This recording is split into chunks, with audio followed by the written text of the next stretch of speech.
Welcome to the first session this morning. I hope you all made it in one piece, and I hope you're all looking forward to the day today.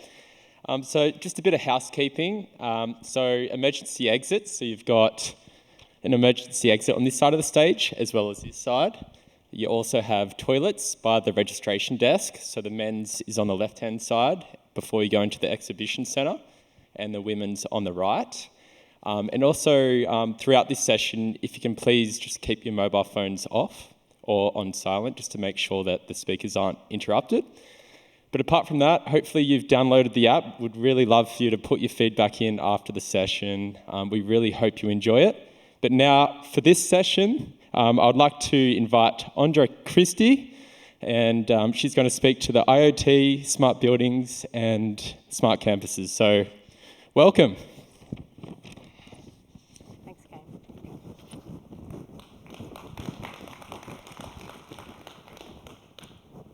Hi, everyone. So it's really great to be here with you today. My name's Andra Christie, and I'm a Senior Solutions Architect in the public sector at AWS. The session today will be primarily led by one of our customers, University of Melbourne's Jason McKay and Mike Morris, and they're going to take you through their university smart campus and digital twin. Prior to this project, the university was primarily on premises, and this project could only realistically be implemented in the cloud. In fact, this is what started the university's cloud journey. So they were able to realize hundreds of thousands of dollars in savings. They were able to install thousands of CO2 monitors, and they were also able to streamline their COVID-19 response. Obviously, I'm going to let them go through the details of what they achieved, but the aim of the session is for them to share their story and for you to learn how you can leverage AWS ProServe, the AWS Partner Network, and services like AWS IoT TwinMaker to achieve similar outcomes. The agenda will focus firstly towards the drive towards sustainability and the technologies that enable that drive, followed by the University of Melbourne's deep dive into their smart campus and digital twin, and finally some lessons learned and what you can do to implement similar projects. So let's get into it. 30% of the energy consumed by the average building goes to waste. And that's a huge number, especially if you extrapolate that to the number of buildings in a single university campus, let alone in a single modern city. Surely there are things that we can do more efficiently and more sustainably. As we all know, sustainability touches everyone and multiple sectors of society, from the economy, from how we decarbonise our business operations, to water conservation, to responsible employment. More universities are recognising the value of prioritising sustainability initiatives across all of their activities. And sustainability is not just important for faculty, but also for students. Prospective international students are more likely to choose a university based on its commitment to sustainability rather than just for its location alone. For Amazon and AWS, sustainability is defined through three interconnected pillars: the environment, the economy, and society, each with their own subdomains. The UN Sustainability Development Goals are one of the most common frameworks, which defines 17 global goals, or SDGs, across the three pillars of sustainability. The goals were originally created for governments, but companies are increasingly aligning their efforts to these goals. In order to efficiently implement sustainability initiatives, many technologies have been enabled by cloud computing, and they're driving transformations across areas like open data, augmented reality, computer vision, digital twins, and a lot more. These technologies have actually been around for a long time, but what makes them relevant now is we've got customers across industries focusing on digital transformation. They're using more advanced technologies like graph databases and immersive visualizations. There's a much broader adoption of IoT and machine learning, and cloud computing in general has made the use of these solutions not just possible, but within reach for all of our customers. By harnessing the power of IoT, machine learning, artificial intelligence, and more, organizations can realize their vision and deliver a better future for all. The key drivers in the creation of smart cities, smart campuses, and digital twins, for example, are the needs to respond and act on data, to attract people by providing better services, to become more environmentally aware and friendly. And successfully executing on these drivers requires data consolidation and integration. It requires public-private partnerships and the implementation of predictive analytics. Also, we're seeing digital twins gain more and more popularity, and in fact, digital twin spend is predicted to grow to $48 billion globally by 2026. There are actually a lot of interpretations out there, but really, or put simply, digital twins are virtual representations of physical objects that that very closely mimic the state and behavior of the physical counterparts, but more importantly, they're designed to achieve specific business outcomes. We're seeing more and more customers who are using digital twins to get better visibility into their operations, to get a deeper understanding about their environment, and to look for ways to actually improve and bring improvements to the environment. Finally, we're also seeing change in how we use buildings and how there's a drive to turn every building into a sustainable smart building, where the focus isn't just on the health and safety of the occupants, but also on reducing energy usage, improving decision-making through use of some of the technologies that I've already mentioned. So now I'm going to pass you over to University of Melbourne's Jason McKay to talk to you about the Smart Campus and Digital Twin, which incorporates a lot of the technologies that I've mentioned, as well as a lot of sustainability initiatives. So please welcome Jason.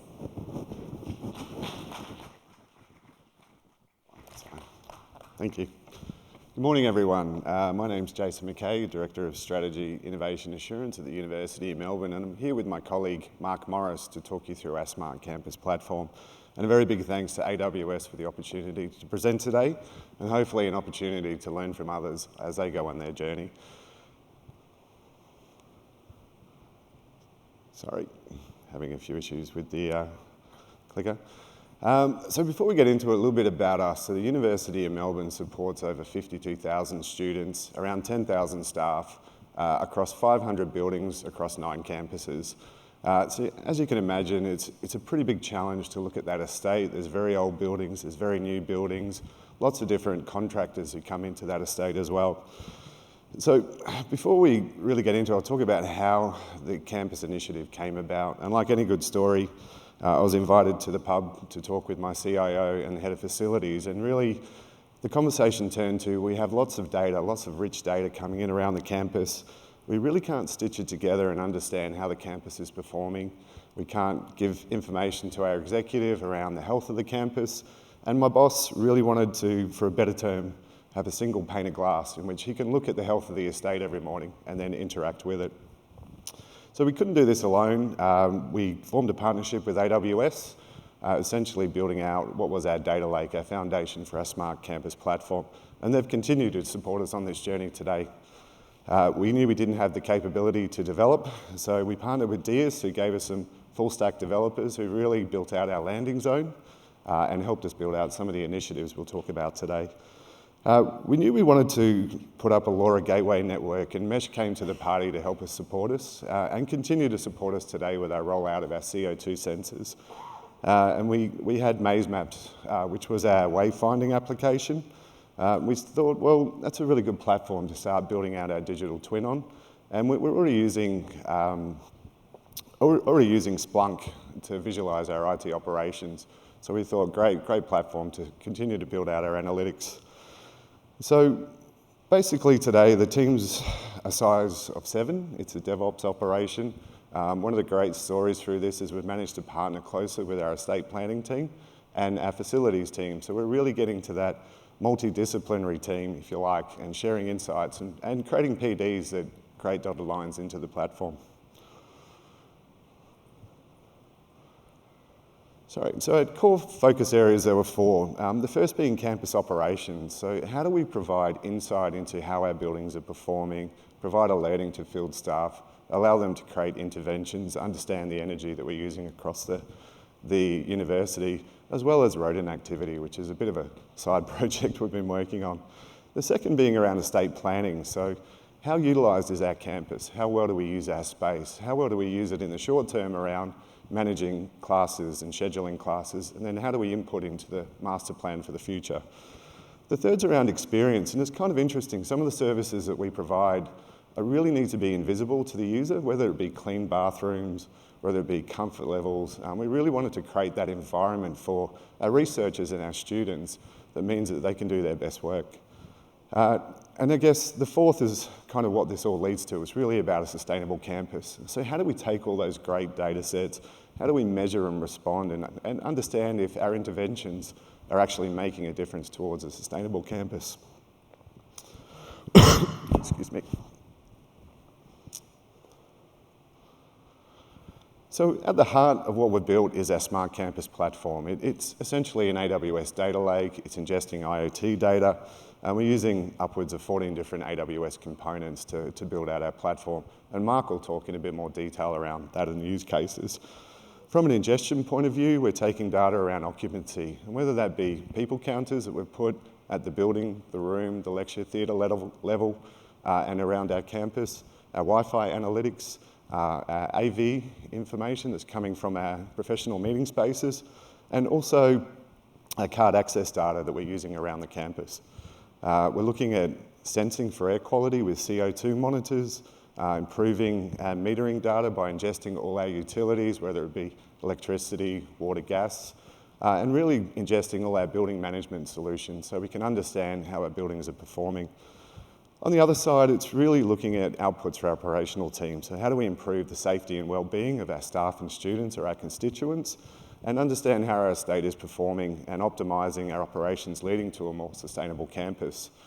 The other side of it that's been interesting is really trying to establish a living lab that we can give back to the researchers and students to learn from, a platform they can use with real-time data, and providing contextualised data sets for researchers so they don't have to come and build their own infrastructure, they can leverage our platform.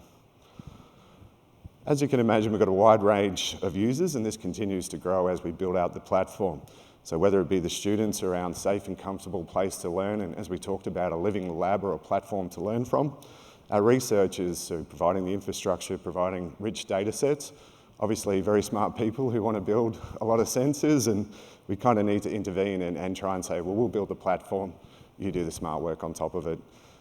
Definitely our operation, and on our operations side, really providing near real-time reporting around the automation of our services from our university exec or our COO office, really understanding how well our services are providing, can we reduce cost, and then obviously providing input into the future plans of the university. And then we have a myriad of third-party contractors who help support the university, whether it be through mechanical services and so forth, it can be security, providing them a platform that they can come and look at interventions and issues as they arise. So how does all this kind of come together? Well, we've kind of got a visualisation reporting platform. On the left, we have what we call our near real-time digital twin, our Campus Now application, which overlays near real-time data around alerts from BMSs, understanding rodent activity across the university, and then understanding people counting and energy usage across the campus. And on the right, we have kind of, if you like, historical reporting or trend analysis, understanding how our campus is performing, giving insights to those people who need to make decisions around the university, and then providing a platform that we can forecast into the future. So that's it for me. I'd like to bring Mark to the stage, who's going to take you into more detail around the technical platform and also some of the use cases that we use. And if you do have any questions, I'll be hanging around after the session and be spending some time at the Smart Cities booth. So thank you once again.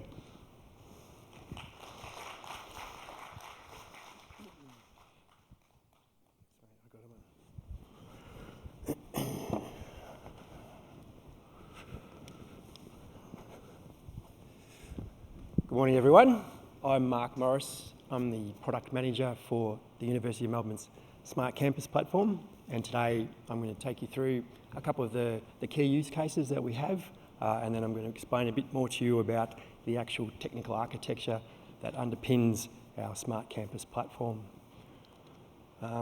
So the University of Melbourne operates one of the largest estate portfolios in the state of Victoria, and as a consequence, you can imagine there is a lot of interest in how, when, and who uses those spaces on our campus, and questions around what is an efficient use of space and what is a good use of space.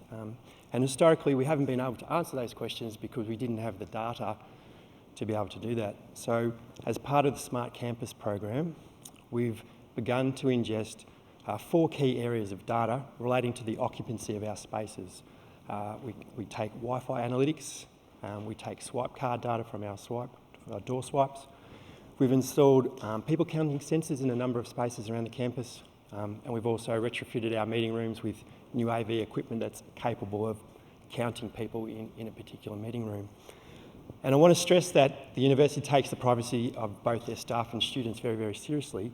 And so as a consequence, all personally identifiable information that is associated with any of those data sets is stripped out before we ingest it into the Smart Campus platform. So all the data that we work with is completely anonymised, and there's no way for us to derive any kind of personal understanding about the people. Then what we do is we contextualise that data in with other data sets that we might have. So for example, we have Archibus, where we have information on the room, so gross floor area, room condition, room purpose. We have our Syllabus Plus, where all of our class timetabling and class registration information is stored. And with this information, we're able to then understand a lot more around the usage of our spaces. And I want to stress that in the absence of a platform like AWS and cloud computing, being able to take these data sets and combine them at scale and run comprehensive queries against them would be very, very difficult. And so as a consequence of that, we've been able to optimise our class timetabling based on quantifiable occupancy data. We've improved the space use efficiencies across our campus. We've also been able to derive data-driven maintenance schedules. So for example, we can now quantify carpet replacement based on real foot traffic through a particular area. And most importantly, when the university is considering very large investments in either a new building or a refurbishment of an existing building, we're able to provide data to support the business case for that investment. And finally, from a sustainability point of view, this data is also very important, because what it's allowed us to do is align the heating and the cooling and the lighting of our buildings with actual occupancy. So rather than just being on a blind schedule, we can now optimise those facilities and reduce our energy footprint and reduce our carbon emissions and work towards our sustainability goals. So these are some of the sensors that we deploy. We've got sensors that are able to look at a single room, and then we've also got sensors that are fitted over doors and exits to be able to count people in and out of an entire space or floor.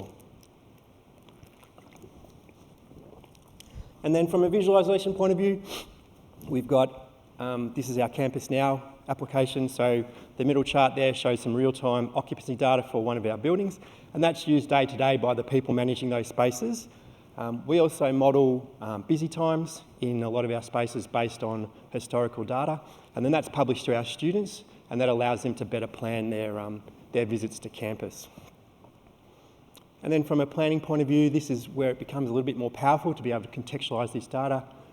We can look at occupancy of a particular room in the context of, how many students are registered for that class in the room, what is the capacity of that room, how many students actually turned up to the room, and then we can make adjustments, because maybe this room isn't the best fit for that class and there may be a better space for that class to take place.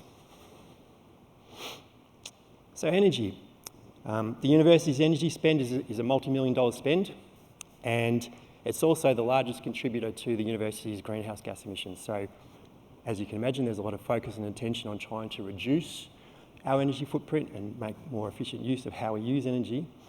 And so in this particular example, it's a little bit different in that we are ingesting data from our billing provider. So we ingest daily data across our meters into the Smart Campus platform. And from that, we derive a long-term and a short-term forecast, and we also produce usage reports. And we do that across a number of campuses and buildings across campus.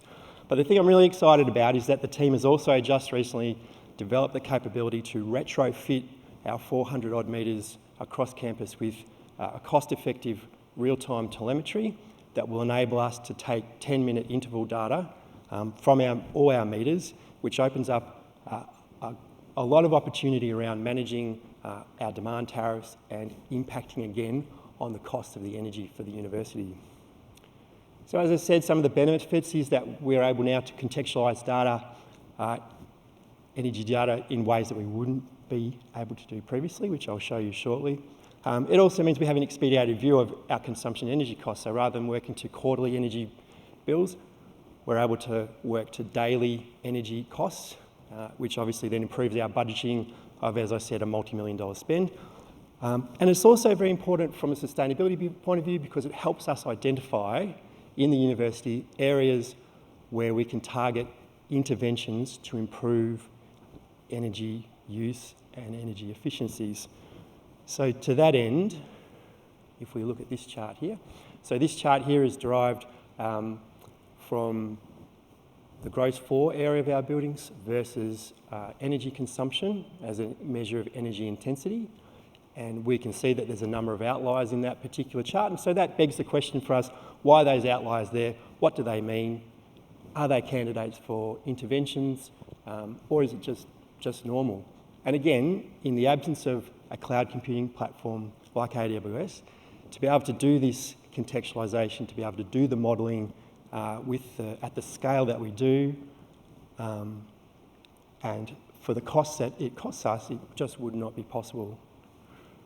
And again, this is another view or another contextualisation of intensity. So this is looking at energy use per building based on average occupancy in that building. And again, it's just another way that we can identify outliers and try and understand, why some particular buildings have the footprint that they do. So the COVID-19 pandemic would fundamentally change the way we all work, travel and interact with one another, and the university was significantly impacted by the pandemic. And post-pandemic, the priority is a safe return to campus for our students and to be able to provide a safe and healthy learning environment. And so what we did was there's two initiatives that we undertook in Smart Campus to that end.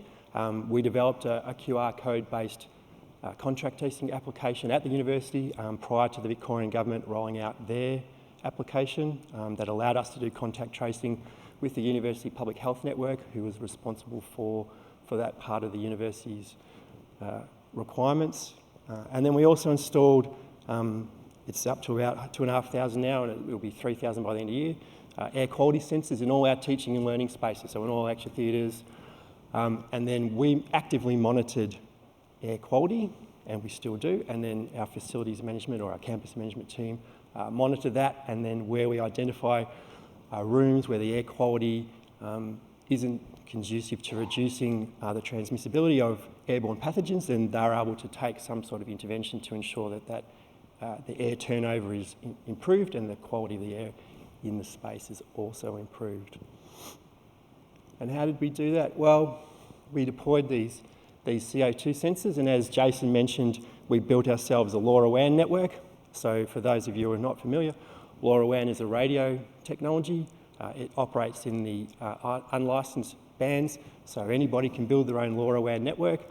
It's specifically designed for sensor data. It has a very low power footprint, so that means that a single sensor can operate for a number of years on a single set of batteries.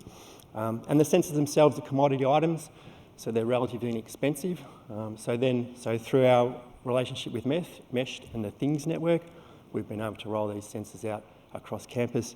And there is some really good synergies with the AWS IoT core product, which I'll get to a little bit later in the presentation, which really allows us to very seamlessly deploy these devices and begin to pipe data from them through our Smart Campus platform.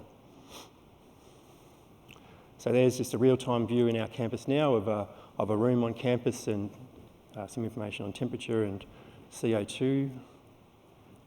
We also contextualise, so this chart shows how many classes are scheduled and then the quality of the room in those scheduled classrooms. And then this is a kind of a rough view of what our facilities or our campus management people monitor, and they'll be watching for the different severities and looking for those severe ones as candidates for some type of intervention because the air quality isn't where it should be, based on the thresholds that we've all worked towards. So hopefully, based on those, I've inspired at least some of you here to perhaps want to pursue your own smart campus or your own smart building or your own smart city. And you might be wondering, where can I get started? So if we take a look at the technology stack that we've implemented at the university, there's 5 key components to the stack. So we have on the left the acquisition layer, which is our sensors and our APIs and our reference data sets. We have an ingestion layer where we take those data producers and we ingest that data. We have our extraction, transformation and loading component where we take in that data, we'll convert it to a standard observation model. We might do some transformations on the data, like a 7-day rolling average, and then we'll load those observations into our key data stores, which is Amazon S3 and DynamoDB. We'll perform some further analytics on that, and that's generally built in Python with a number of the Python libraries, scientific Python libraries. And then we'll have a visualization layer where we will visualize the data, and so as Jason and I have talked to, we've got Splunk, and then our Campus Now web app is built on React and Node, and then we also use Amazon QuickSight for some of our more interactive use cases. So right, we've got the technology stack sorted. How do we actually fit it all together into a functional smart campus platform? And so this diagram is the technical architecture that underpins what we do, and it's broken again into 5 discrete components.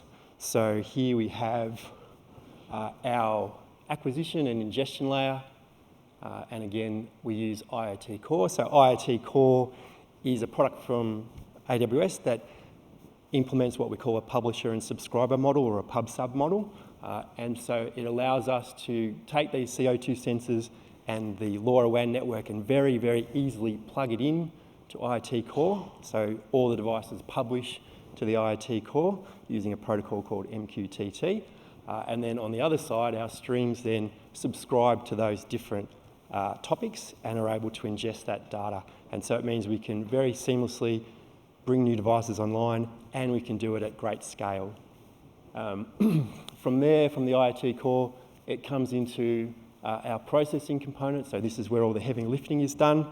And we break the data into different streams. So there's an energy stream, there's an occupancy stream, there's a building management stream. And then these Lambda functions are probably another very, very key aspect of the platform, in that they are ephemeral computing, in that they will be functions that produce, they'll be functions that might do the extraction of the data, or they might do the calculating an average, and they will just spin up, do their thing, and then spin back down. And so rather than having banks of servers running 24/7, not doing anything for a lot of the time, these Lambda functions and the way they process provides a very, very cost-effective way of having compute when you need it, and pay for it only when you need it. From the processing part, we then move to the actual data lake.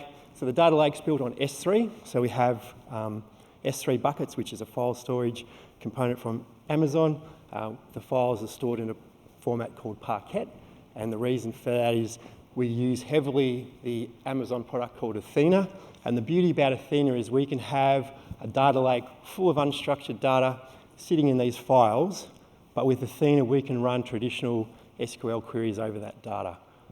And so this is really where the power is, in terms of, as I said, being able to contextualise all these different data sets in a way that is relatively straightforward, very cost effective, and quite easy to implement. And then our final part, our fourth part over here, is the visualisation layer. So the visualisation layer is where we do, obviously, the visualisations.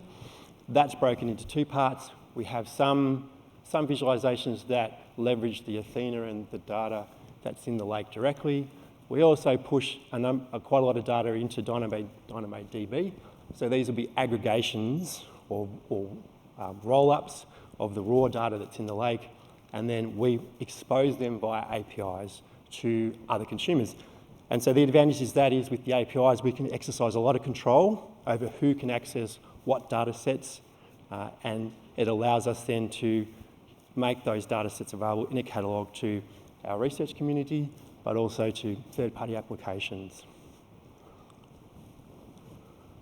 And this is an example data pipeline supporting our building management. So So you can see over here we've got data from the Bureau of Meteorology, we've got LoRaWAN sensors coming via IoT Core, we ingest from our building management servers via our integration engine Boomi, and one of the key aspects of this pipeline is this location staging, and what that does is it allows us to then take an observation that comes in from the building management system and then actually locate that observation based on the university's building codes and be able to actually put it into a specific location and then display that as you've seen on those maps. So we did learn a few lessons along the way, obviously a very complex thing to undertake. I would say that in terms of an observation model, it's very important to sit down up front if you're contemplating something like this and develop your observation model. Make sure you get your taxonomies right, because that is very important in terms of being able to scale your platform down the road and seamlessly and easily bring on other data sets. And to that point, you need good governance. It's very easy to end up with this messy, big lake full of data that becomes extremely difficult to use, extremely difficult to query, and extremely difficult to derive value from it. So you need good governance around how you ingest your data, how it's catalogued, how it's made available. And consider how this will work at scale. It's fine to have half a dozen sensors, measuring CO2. It's a whole different kettle of fish to have 3,000 sensors across 9 campuses and trying to keep them all running and figuring out when ones are down and when ones are not. So the service delivery at scale is something that you really need to think about as your platform grows.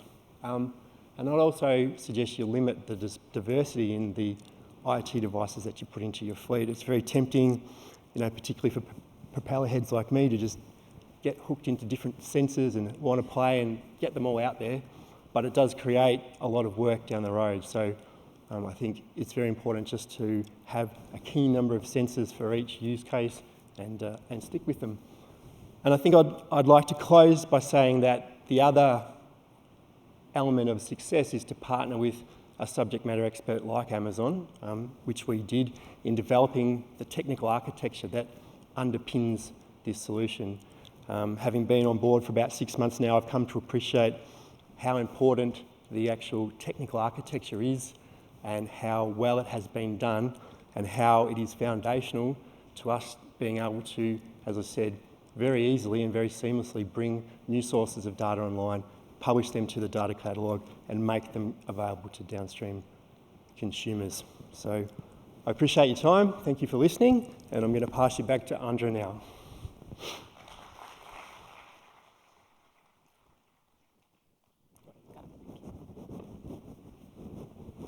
Thank you so much, Jason and Mark. That was really great, and I think it provides a really great example of what's possible and achievable for any organisation.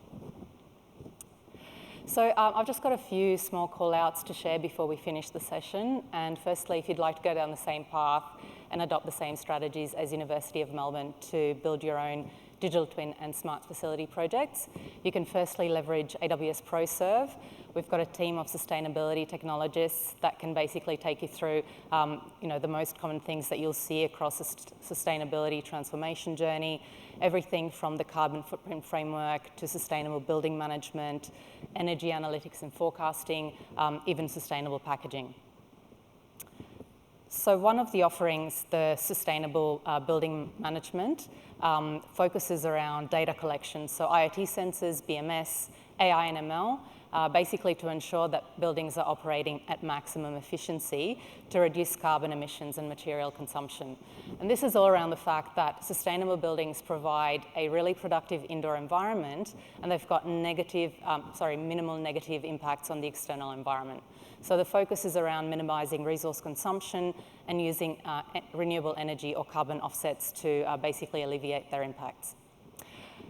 Secondly, you can leverage a wide range of AWS partners. So University of Melbourne used AWS partners Meshed and Splunk, as they mentioned, with deployment help from DiUS and the Data Foundry. And as you heard today, the University of Melbourne, Meshed and AWS collaborated to build one of the largest smart campus IoT networks in Australia, and this is across the city, metro and regional campuses.